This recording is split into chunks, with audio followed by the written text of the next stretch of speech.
دودھ، گوشت، مچھلی، انڈے، پھلیاں، ٹھیک ہے.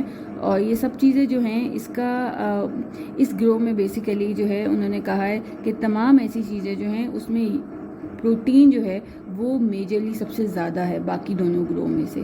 ٹھیک ہے. ان میں نٹس بھی آتے ہیں، اس میں سویا بین، مونگ پھلی اور جتنے بھی نٹس ہیں وہ بھی سارے آتے ہیں. ٹھیک ہے. اس کے بعد سب سے پہلے آتا ہے دودھ یا دودھ کی بنی ہوئی چیزیں. دودھ یا دودھ کی بنی ہوئی جو چیزیں ہیں ان میں آپ کی لسی، کھیر، کسٹرڈ شیر، قورمہ، پوڈنگ یا دہی.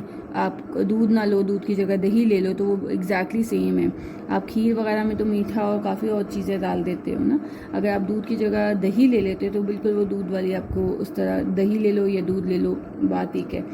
ٹھیک ہو گیا. اسی طرح لسی بناتے ہو. یہ سب جو چیزیں ہیں ان سب چیزوں میں انہوں نے کہا عمر کے لحاظ سے بچوں کو روزانہ 2 سے 4 پیالی اور بڑوں کو 2 پیالی دودھ روزانہ کسی نہ کسی شکل میں استعمال کرنا ہے. اگر ہم جیسے بڑوں کو کہتے ہیں آپ سے دودھ نہیں پیا جا رہا تو آپ اس کی جگہ دہی کھا لیں. ٹھیک ہے. بچوں کو اگر دودھ اس طرح سے نہیں پیا جا رہا تو آپ ملک شیکس کی شکل میں، کسی بھی شکل میں، لسی کی شکل میں آپ بچوں کو دودھ دیں. کیونکہ ان کی دودھ کے ساتھ ساتھ پروٹین کے ساتھ ساتھ ان کو ایک میجر چیز دودھ سے ملتی ہے، وہ ہے کیلشیم، جو ان کی ہڈیوں کو مضبوط کرتی ہے. ٹھیک ہو گیا. تو ہڈیوں کی نشو نما کے لیے کیلشیم اور فاسفورس دودھ اور دودھ سے بنی ہوئی چیزوں میں پروٹین کے ساتھ ساتھ جو میجر اور بڑی چیزیں وہ ہے دودھ، کیلشیم اور فاسفورس، جو اتنی مقدار میں ہوتی ہے کہ ہماری ہڈیوں کو وہ بہت مضبوط کرتی ہیں. اور وائٹامنز اور منرلز یہ بھی اس کے اندر بھی کمپلیکس بہت اچھے ہوتے ہیں. اس لیے ہم بچوں کو اور بڑوں کو کہتے ہیں کہ اس کا استعمال ضروری ہے. ٹھیک ہو گیا. لیکن میجرلی کون سی 3 چیزیں؟ پروٹین، کیلشیم اور فاسفورس. اس کے بعد آ جاتا ہے آپ کا گوشت.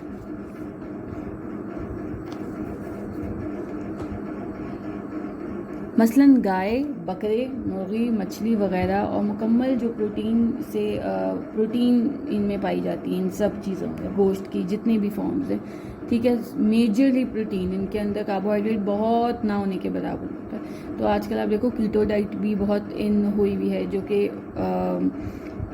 اس طریقے سے ہر چیز کی زیادتی جو ہے وہ نقصان دہ. تو متوازن غذا کھانا زیادہ صحیح ہے جس میں سب چیزیں تھوڑی تھوڑی شامل ہوں آپ کے. ٹھیک ہے. اس کے بعد انہوں نے کہا ہے کہ جس کی خوراک میں تھوڑی سی مقدار میں بھی تمام ضروری جو امینو ایسڈز ہیں، آپ کا جو پروٹین ہے وہ آپ کے خون میں امینو ایسڈز کی شکل میں بن کے آپ کو ملتا ہے، جو آپ کے خلیات کو بناتا ہے. اسی طرح کاربوہائیڈریٹ جو ہے وہ اینڈ میں گلوکوز بنتی ہے. خالی میٹھا جو ہے وہ میٹھی چیزوں سے گلوکوز نہیں آتی.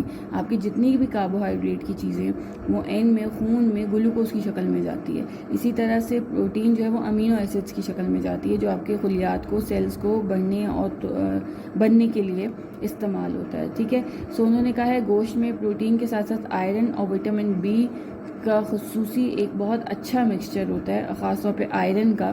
کیونکہ اکثر دیکھو آئرن کی جن کو کمی ہوتی ہے ان کو گوشت اور گوشت سے بنی ہوئی چیزوں کو ان کو کہہ رہے ہوتے ہیں کھانے کو. اس لیے گوشت کو اگر روزانہ نہیں تو کم از کم ہفتے میں 2 یا 3 بار ضرور کھائیں. گوشت کا مطلب ہے اگر آپ گوشت نہیں لے پا رہے تو اس کی جگہ انڈا لے لیں. آپ گوشت نہیں لے پا رہے اس کی جگہ آپ بکرے کا یا گائے کا نہیں لے پائے اس کی جگہ مرغی لے لیں، یا مچھلی کا سیزن ہے تو مچھلی لے لیں. کوئی نہ کوئی آپ نے شکل لینی ہے. اس کے علاوہ بڑا گوشت، ہڈی سمیت سستا گوشت یا کلیجی، گردے وغیرہ استعمال کیے جاتے ہیں. ان کے ساتھ یہ چیزیں بھی، اب جیسے کلیجی ہے اس کو کہتے ہیں آئرن کا میجر بہت اچھا سورس ہے بکرے کی. ٹھیک ہو گیا.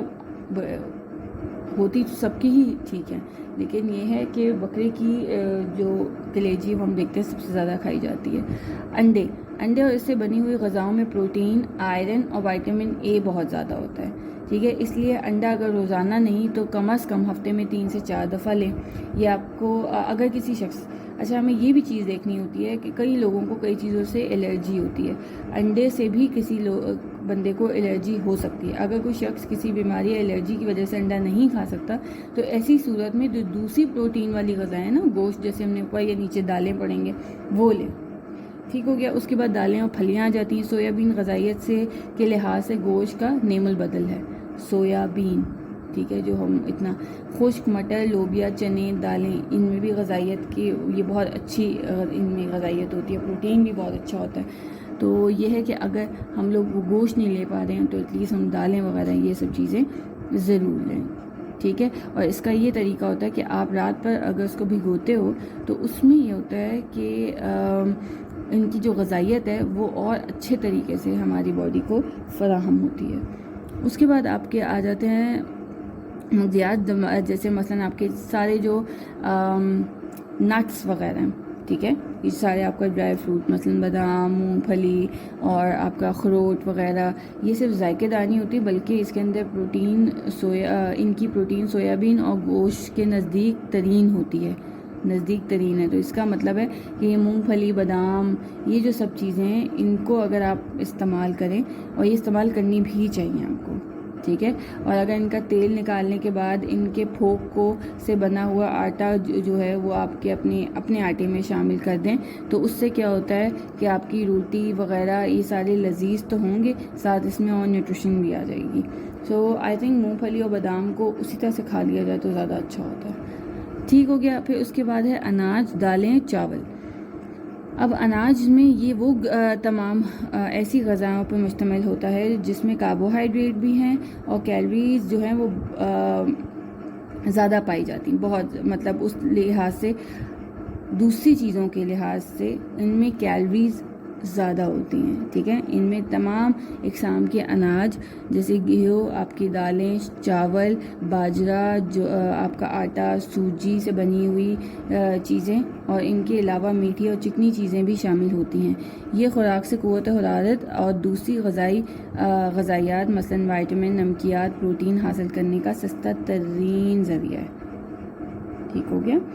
جیسے آپ کم قیمت میں اگر آپ کے پاس کچھ نہیں ہے تو اب اگلے بندہ اگر روٹی بھی لے رہا ہے تو اس سے بھی، اگر وہ کوئی اور چیز افورڈ نہیں کر سکتا تو اگر وہ روٹی بھی کھا رہا ہے تو وہ کم از کم اس کے اندر یہ سب چیزیں اس کو مہیا ہوں گی. ٹھیک ہو گیا. اس کے یہ اناج، یہ جو ہمارا اسٹیپل فوڈ ہی ہمارا ہے روٹی، ٹھیک ہے، تو اس کے اندر بھی یہ سب چیزیں، تھوڑی کاربوہائیڈریٹ سب سے زیادہ پایا جاتا ہے، لیکن میں نے پہلے بھی جیسے بتایا تھا کہ ہر چیز میں سب چیزیں ہوتی ہیں، لیکن جس میں جو چیز زیادہ ہوتی ہے اس کو اس گروپ میں کیٹیگرائز کر دیا گیا ہے. ٹھیک ہے. تو اس میں کاربوہائیڈریٹ بھی ہے، پروٹین بھی ہے، اور سب سے سستا ترین سورس ہوتا ہے کہ اگر آپ کے پاس کچھ نہیں ہے، اگلا بندہ روٹی بھی کھا رہا ہے تو اس سے بھی آپ کو تھوڑا بہت نہ ہونے سے بہتر ہے کہ آپ کو کچھ خوراک ملے، کچھ غذائیت ملے خوراک کے ساتھ. ٹھیک ہو گیا. اس کے بعد ہے اناجوں میں سے تقریباً 65 سے 80% نشاستہ اور وائٹامن B1 کافی مقدار میں پائی جاتی ہے. ٹھیک ہے. اس کے علاوہ آئرن کی بھی کچھ مقدار موجود ہے. وہی والی بات ہے، ان سب میں سارے منرلز اور وائٹامن کچھ نہ کچھ پائے جاتے ہیں آپ کی جتنی بھی دالیں ہیں، اناج ہیں، ان سب میں. تو اس طرح اگر آٹے کو گوندتے وقت پانی کے بجائے تھوڑے سے دودھ میں گون لیا جائے یا لسی یا انڈا آملیٹ وغیرہ کے ساتھ اس کو پروٹین کے ساتھ کھایا جائے تو یہ آپ کی مکمل ڈائٹ ہو جائے گی. اگر آپ صبح پراٹھا اور انڈا کھاتے ہو یا روٹی اور انڈا کھاتے ہو یا روٹی اور گوشت کا سالن کوئی کھا لیتے ہو تو آپ کی کمپلیٹ آپ کو ایک میل مل جائے گا. ٹھیک ہے. سبزیاں، پھل، ہر پیلی یا دوسری سبزیاں مثلا ہر قسم کا ساگ، شلجم، گاجر، گوبھی، آلو، یہ وائٹامن اور معدنی نمکیات جو ہوتی ہیں اس میں کثیر پائی جاتی ہیں ساروں میں. ٹھیک ہے. لیکن اس کے علاوہ جو آلو ہے، شکرقندی ہے، اس میں پروٹین بھی ہوتی ہے نشاستہ کے ساتھ ساتھ، کاربوہائیڈریٹ کے ساتھ ساتھ. دونوں قسم کی سبزیاں روزمرہ کی خوراک میں شامل کرنی چاہیے. آلو، شکرقندی، مٹر، اس میں سے بھی، اور یہ جو آپ کی باقی سب چیزیں ہوتی ہیں، گاجر، مولی، کھیرے، ان چیزوں کو بھی. یہ جو ٹماٹر، گاجر، مولی، کھیرے، جو سلاد کا جو ساری جو سبزیاں جن کو ہم سلاد کے طور پہ استعمال کر سکتے ہیں، ان میں ہاں وائٹامن منرلز ہوتے ہیں، ان کو ضرور استعمال کرنا چاہیے. پھلوں کا رس، ٹھیک ہے، اور ترش پھلوں کا جیسے مالٹا، کینو وغیرہ، اس میں وائٹامن C بہت اچھا ہوتا ہے، اور پھلوں کے رس سے زیادہ بہتر ہے کہ آپ پورا پھل کھائیں. ٹھیک ہے. زیادہ دن کہ آپ کے میں مالٹے کا جوس پی لوں، اس سے بہت زیادہ بہتر ہے کہ آپ پورا مالٹا کھائیں. ٹھیک ہے. تو اس کے علاوہ انہوں نے کہا سیب، کہ آلو بخارا، خوبانی، ان سب چیزوں میں، مطلب یہ پورا ایک جو گروپ ہے نا، اس کے اندر میجرلی وائٹامنز اور منرلز آپ کو ملتے ہیں. آگے ہم جب سورسز ڈفرینٹ کریں گے کہ کس وائٹامن کون سا، آپ دیکھو کہ وائٹامن منرل زیادہ تر سبزیوں میں زیادہ پایا جاتا ہے. ٹھیک ہو گیا. اس کے بعد ہم روزمرہ کھائی جانے والی خوراک کے مختلف گروہ.